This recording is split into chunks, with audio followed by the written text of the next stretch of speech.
आखिरी पड़ाव है समृद्ध सरगुजा समृद्ध छत्तीसगढ़। और इस आखिरी पड़ाव में महिला सशक्तिकरण को लेकर यहाँ पे हम चर्चा करेंगे, महिलाओं के उत्थान को लेकर यहाँ पे हम चर्चा करेंगे और किस तरह से विकास कार्यों को यहाँ पे अंतिम रूप दिया जा रहा है। तो मैं बहुत सम्मान के साथ माननीय लक्ष्मी रजवाड़े जी को यहाँ पे इस मंच पे आमंत्रित करता हूं।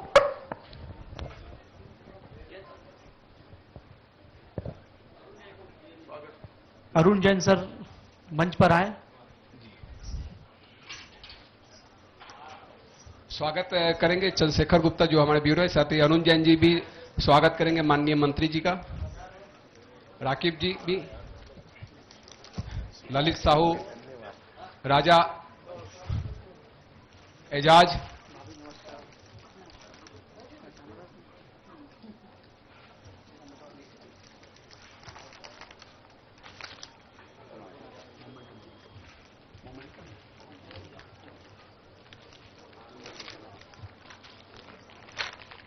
चलिए अरुण जैन जी आएंगे मेरे साथ इस चर्चा में शामिल होने के लिए।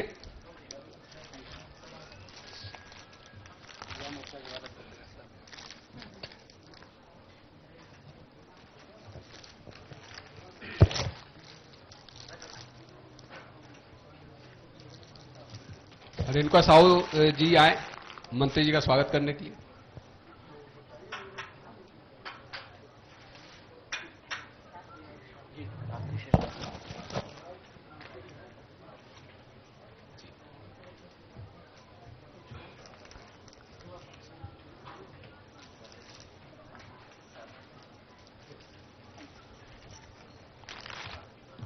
और आज मुझे वो समय याद आया जब आप चुनाव फाइट कर रही थी और भटगांव में उस समय के मंत्री जी के सामने आप थी और निश्चित तौर पर आपके सामने एक परीक्षा की घड़ी थी, चुनाव जीती भी और मंत्री भी बन गई।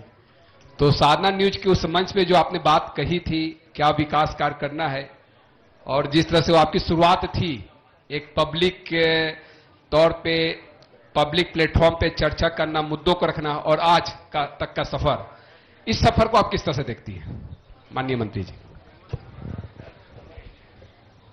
सबसे पहले तो साधना न्यूज को बहुत बहुत धन्यवाद देती हूं कि इस तरह के आयोजन करके हम सबको आमंत्रित भी करते हैं और क्षेत्र में जो विकास हो रहे हैं उस पर चर्चा भी करते हैं।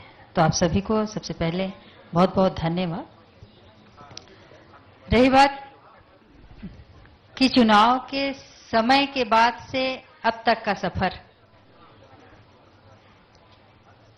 निश्चित ही ये कह सकती हूं कि शुरू में इतना बड़ा दायित्व मिलने के बाद थोड़ी सी घबराहट तो रहती ही है, लेकिन धीरे धीरे कार्यों का अनुभव होता है, काम करते करते अनुभव बढ़ता है।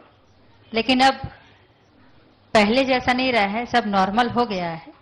घबराहट पहले होती रही लेकिन अब घबराहट में थोड़ी कमी आ गई है। और रही बात विकास कार्यों की, तो सभी जनप्रतिनिधि अपने अपने क्षेत्र में विकास के कार्य कर रहे हैं।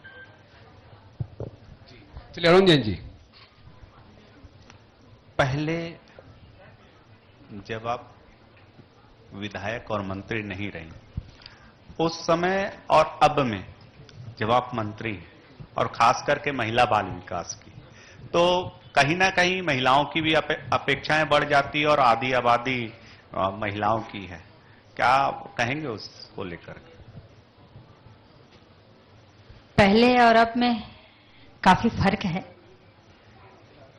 पहले एक छोटे जनप्रतिनिधि के रूप में काम किए और विपक्ष में रह के काम किए, लेकिन अब पक्ष में है, सत्ता में है, तो पहले और अब में काफी अंतर है।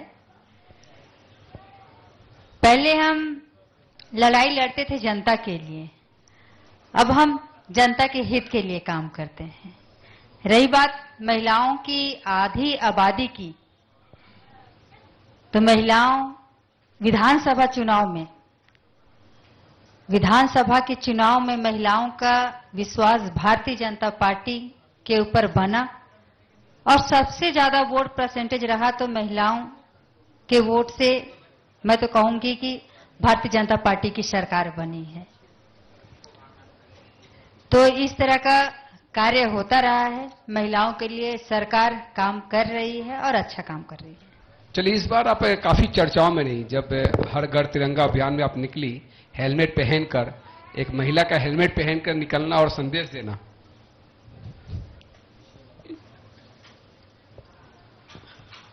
देखिए हर घर तिरंगा यात्रा हर एक व्यक्ति के मन में तिरंगा झंडा के प्रति वो भाव पैदा करना, क्योंकि 15 अगस्त को हम आजादी के 79 वर्ष मनाने वाले हैं और माननीय नरेंद्र मोदी जी के आह्वान पर लगातार कई वर्षों से चलते आ रहे हैं और संगठन का भी कार्य है। माननीय मुख्यमंत्री जी के निर्देशानुसार भी पूरे देश प्रदेश में तिरंगा हर घर तिरंगा यात्रा का कार्यक्रम चल रहा है। और रही मैं अपने विधानसभा में और मंडल स्तर का कार्यक्रम हो रहा है और वहां सम्मिलित ना हूं, हर जगह अलग अलग तरीके से कर रहे हैं। हमारे भैया थान में रैली के माध्यम से, बाइक रैली के माध्यम से किए, वहां मुझे भी बोला गया कि आप स्कूटी चला के कुछ दूर तक तिरंगा यात्रा करते हैं, उसके बाद पद यात्रा रहेगा, तो मैं भी उसमें भाग ली। क्योंकि तिरंगा यात्रा तो हर जगह निकली, लेकिन चर्चा सबसे ज्यादा आपके हेलमेट पहनने को लेकर हो गया। आप काफी चर्चाओं में रह रही हैं, आपके वीडियो काफी वायरल हो जा रहे हैं। अभी वो धान वाला वीडियो वो भी काफी चर्चाओं में आ गया और आपने कहा कि लोगों ने उसको एक गलत तरीके से, कुछ लोगों ने रखा उसको, फिर आपने उसको क्लियरफाई भी किया। देखिए, विपक्ष को कोई मुद्दा नहीं मिलता तो हर एक विषय पे उंगली करते रहते हैं। अब कांग्रेस प्रदेश के अध्यक्ष दीपक बैस जी या लहरिया जी, शायद मैं भूल रही हूं, शिव डहरिया जी, अब उनका कहना कि नई परंपरा का शुरुआत कर रहे हैं। मैं भी देखी उनका वीडियो तो मुझे भी लगा, वो कह रहे थे कि जब हम छोटे थे तो खेती करते थे, लेकिन हम तो अभी भी उस जमीन उस माटी से जुड़े हुए हैं, छोड़े नहीं हैं। तो वो कांग्रेस के नेता, बड़े बड़े नेता सिखाएंगे कि खेती किसानी करते क्या है। हमारे सरगुजा का परंपरा है कि इंसान के आवश्यकता अनुसार कभी मचिया, कभी टेबल, कभी कुर्सी, जैसे आवश्यकता रहती है उस आधार पे जो रोपा का ठहरा किए रहते हैं धान का, उसको उखाड़ने के लिए, बैठने के लिए कुर्सी का उपयोग करते हैं, मचिया का उपयोग करते हैं। गांव में 15 लीटर वाला तेल का डब्बा आता है स्टील का, आप लोग जानते हो, स्टील का क्या, टीना का, उसमें बैठने का उपयोग करते हैं। बड़े बड़े लकड़ी कठुआ होता है, उसमें बैठने का उपयोग करते हैं। तो अपनी अपनी सुविधा अनुसार सब काम करते हैं। तो उसको एक बड़ा मुद्दा बना दिए कांग्रेस के लोग कि एक नई परंपरा की शुरुआत कर रहे हैं, कुर्सी में बैठ के बेड़ा उखाड़ रहे हैं, ठहरा को उखाड़ने का काम कर रहे हैं। तो सोच पे डिपेंड करता है, सोच पे डिपेंड करता है कि कौन क्या सोचता है, खेती किसानी के प्रति क्या सोचता है, कि लोग के प्रति क्या सोचता है। लेकिन उनको मुझे लगता है कि तकनीकी जो ज्ञान होना चाहिए खेती किसानी का, शायद उसकी कमी थी, लोग समझ नहीं पाए, जिसको बाद में आपने क्लियर भी किया कि होता ऐसे ही है।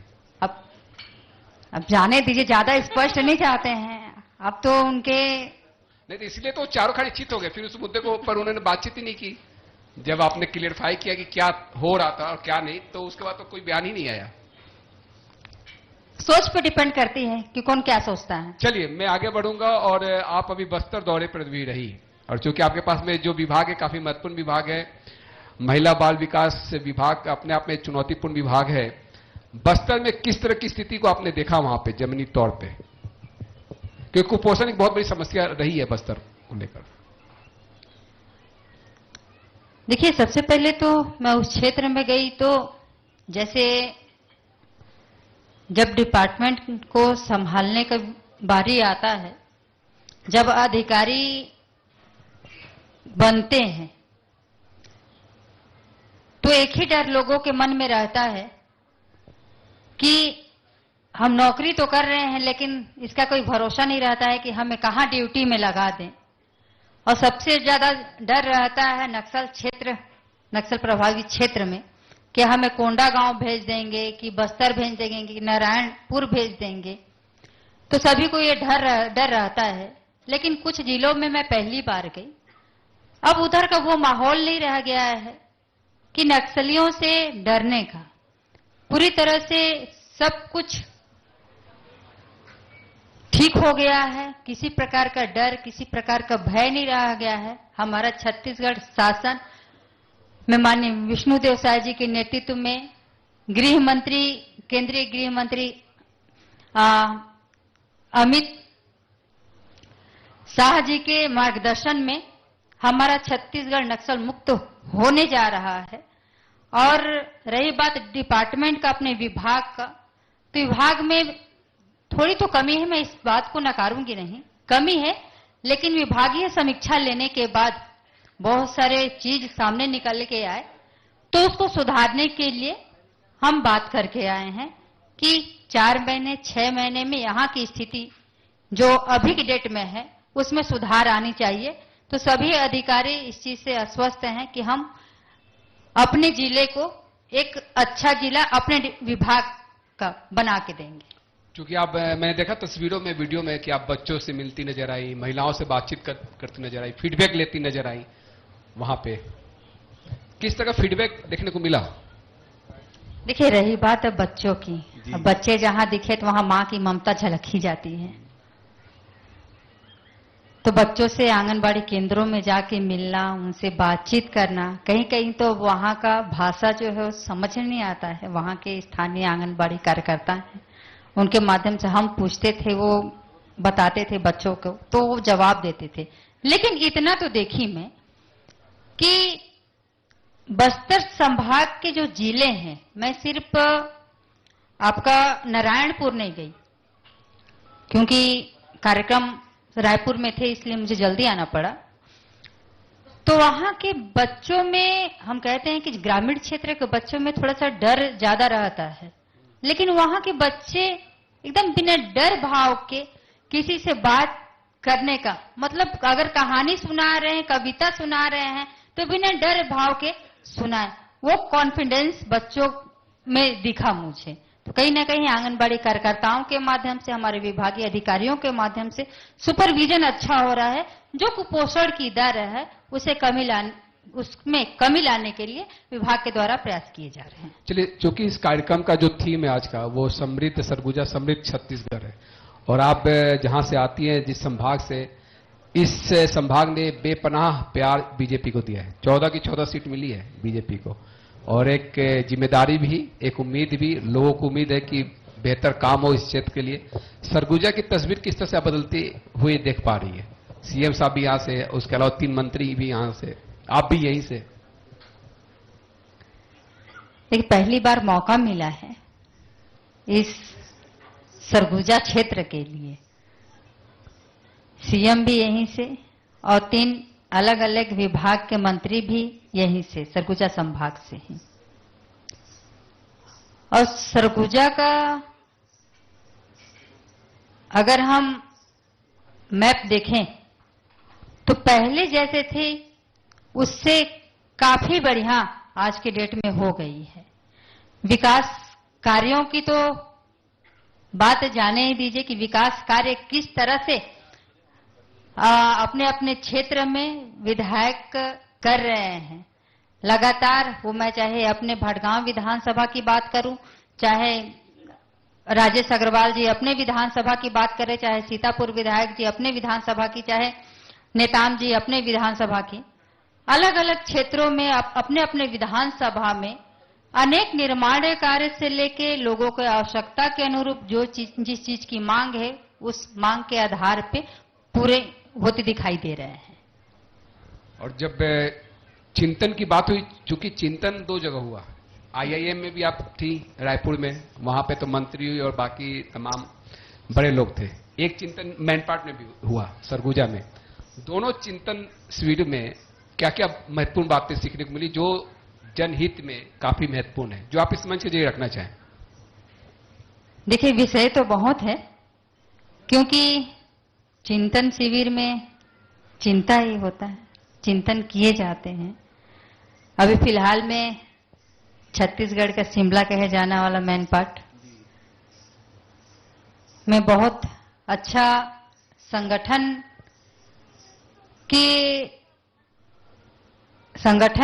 के हमारे बड़े पदाधिकारी भी आए थे और केंद्रीय नेतृत्व भी हमारे बीच में आके मार्गदर्शित किए हैं कि हमें अपने क्षेत्र में किस तरह से काम करने की आवश्यकता है और कहां कहां परेशानियां आती हैं, उसको आपको मेंटेन कैसे रखना है, उसको अच्छे से संभालना कैसे है। तो उस विषय पे बात हुई है और सब कुछ बता ही देंगे आप लोगों को, तो कुछ विषय अपने तक ही सीमित रखना चाहिए, मैं मानती हूँ। तो विषय बहुत सारे हैं और बहुत अच्छी अच्छी बहुत महत्वपूर्ण बातें हुई हैं अपने लिए भी और क्षेत्र के लिए। विषय पर जो लगता है कि उस विषय पे आप सोचती है कि बात होनी चाहिए, जो ऐसा विषय जो आपके दिल के बहुत करीब हो और आपने महसूस किया जब से आप मंत्री बनी है कि मुझे इस पे काम करना चाहिए, क्योंकि आपका जो बचपन गुजरा काफी चुनौतियां रही और बचपन से लेकर यहां तक का सफर, मंत्री बनने तक का सफर, ये तो आप समझिए कि आधी आबादी को सशक्त करना बहुत ही जरूरी है। क्योंकि अब मोदी जी भी कहते हैं कि जब विकसित भारत की कल्पना तभी साकार हो पाएगी जब हम आधी आबादी को लेकर साथ चलेंगे, उसके बिना तो संभव है नहीं। आपका निजी अनुभव क्या है? देखिए, निजी अनुभव, मन में इच्छाएं अपने लिए नहीं जनता के लिए बहुत है। और रही बात जब हम चुनावी क्षेत्र में आते हैं, वो चाहे कोई भी क्षेत्र हो, त्रिस्तरीय पंचायत चुनाव हो, चाहे विधानसभा हो, चाहे लोकसभा हो, तो दायित्व तो मुझे दिया गया विधानसभा क्षेत्र तक का और अब छत्तीसगढ़ की जिम्मेदारी भी है। तो डिपार्टमेंट भी ऐसा, विभाग भी ऐसा कि भावनात्मक रूप से जुड़ने के लिए, उन्हें समझने के लिए हम काम तो कर रहे हैं। लेकिन जिस चीज की कमी दिखी मुझे, आज भी अगर हम क्षेत्र की बात करें तो लोगों में जागरूकता, अभी मैं सुन ही रही थी, आके बैठी तो पूर्व मंत्री भी रहे कांग्रेस के, हमारे भारतीय जनता पार्टी के कार्यकर्ता आलोक जी भी रहे और कांग्रेस के नेतागढ़ भी रहे, तो कुछ बातों को सुन पाई कि किस तरह से मौका मिला है तो काम करना चाहिए। अगर वो समझ गए होते कि मौका मिला है तो काम करना चाहिए तो आज ये नौबत नहीं आई होती, मैं मानती हूँ। लेकिन अब हमारी सरकार को मौका मिली है और ये अभी के लिए ही नहीं और 15-20 सालों के लिए लगातार चलने वाली है, क्योंकि हर व्यक्ति, हर विधायक अपने अपने क्षेत्र में अच्छा प्रतिनिधित्व करके दिखा रहे हैं और हम भी अपने क्षेत्र के प्रतिनिधित्व कर रहे हैं, तो अच्छा ही सोच रहे हैं और क्षेत्र के विकास के लिए ही सोच रहे हैं। तो मैं मानती हूं कि आने वाला जो 15-20 साल है वो भारतीय जनता पार्टी का ही रहेगा और एक अच्छा प्रतिनिधित्व करके दिखाएंगे। मैंने ये भी देखा कि आपके ताबड़तोड़ दौड़े खूब होते हैं, कभी बालोद आप पहुंच जाती है, कभी दूर, कभी इधर, और ताबड़तोड़ कार्रवाई भी बहुत करती है। नहीं, ऐसा कुछ स्टेट कर दो कंपनियों को, काम अच्छा नहीं हो रहा, ये तो होना ही चाहिए। नहीं, ऐसा कुछ विषय नहीं है। कभी कभी अगर विभाग की बात है तो अगर काम नहीं दिखता है तो नाराजगी भी व्यक्त करना जरूरी हो जाता है। आपने अच्छा काम किया, जो घटिया सामानों की सप्लाई कर रहे थे कंपनियां, उनको आपने ब्लैक लिस्टेड किया। हाँ, क्योंकि अगर सप्लायर अगर गलत काम कर रहे हैं और आंगनबाड़ी केंद्र तक गलत सामान पहुंचा रहे हैं तो कहीं ना कहीं विभाग हमारा है और विभाग में हम चाहते हैं कि अच्छा से अच्छा काम हो और सप्लायर अगर अच्छा काम मौका देने के बाद भी क्योंकि हम उनको मौका दिए कि आपको सामान अगर गलत भी सप्लाई कर दिए हैं तो उसको पुनः आप चेंज करके सही सामान दीजिए। तो कुछ सप्लायर सही सामान नहीं दिए तो उनको हम ब्लैकलिस्ट, एक बड़ा कदम उठाए, ब्लैकलिस्ट करके कभी जेम पोर्टल में वो आवेदन नहीं कर पाएंगे। चलिए, तो मुझे लगता है कि इस मंच के जरिए आज माननीय मंत्री जी ने काफी महत्वपूर्ण बातें कही। इस मंच के जरिए स्वतंत्रता दिवस की पूर्व संध्या पे कुछ महत्वपूर्ण संदेश जो आप देना चाहें हमारे दर्शकों को, प्रदेश की जनता को, माननीय मंत्री जी। जी बिल्कुल, कल हम 15 अगस्त और आजादी के 79 वर्ष मनाने जा रहे हैं। तो सबसे पहले तो मैं प्रदेशवासियों को स्वतंत्रता दिवस की ढेर सारी बधाई, शुभकामनाएं देना चाहूंगी। ये आजादी का 79 वर्ष हमें अपने क्षेत्र के विकास और छत्तीसगढ़ के विकास के लिए महत्वपूर्ण रहेगा। और हम जिस तरह से आजादी के अमृत उत्सव के बाद लगातार आजादी के अलग अलग समय बिताते जा रहे हैं, तो मुझे ऐसा लगता है कि ये आजादी का वर्ष हमारे छत्तीसगढ़ को समृद्ध और एक तरह से कहें तो छत्तीसगढ़ को हम एक नई ऊंचाई तक ले जाने का काम करेंगे।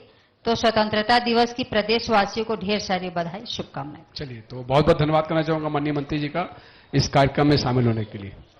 चलिए, कुछ सम्मान है जिन्होंने इस सम्मान की घड़ी को आगे बढ़ाता हूं। जो पुलिस विभाग में बहुत अच्छे काम किए हैं उन पे 2-3 नाम मेरे पास आए हैं। शिव राजवाड़े जी, आरक्षक, अजय यादव जी और सविता मरावी जी, महिला थाना से।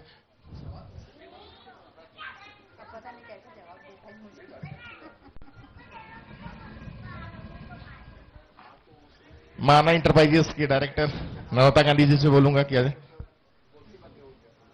शिव राजवाड़े जी, अजय यादव जी और सविता मरावी जी महिला थाना से आई हैं। और गायत्री हॉस्पिटल्स हमारे साथ आए हैं कुछ मैनेजमेंट। आइए प्लीज प्लीज मंच पर।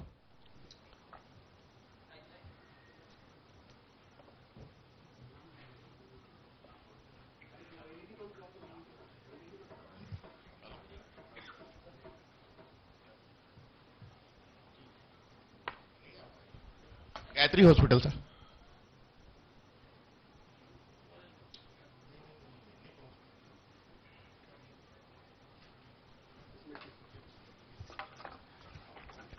मंत्री जी की स्मृति चिन्ह के लिए नर्मदा गांधी जी और श्री आर.के. गांधी जी। कुछ हमारे जो संवाददाता उनके सम्मान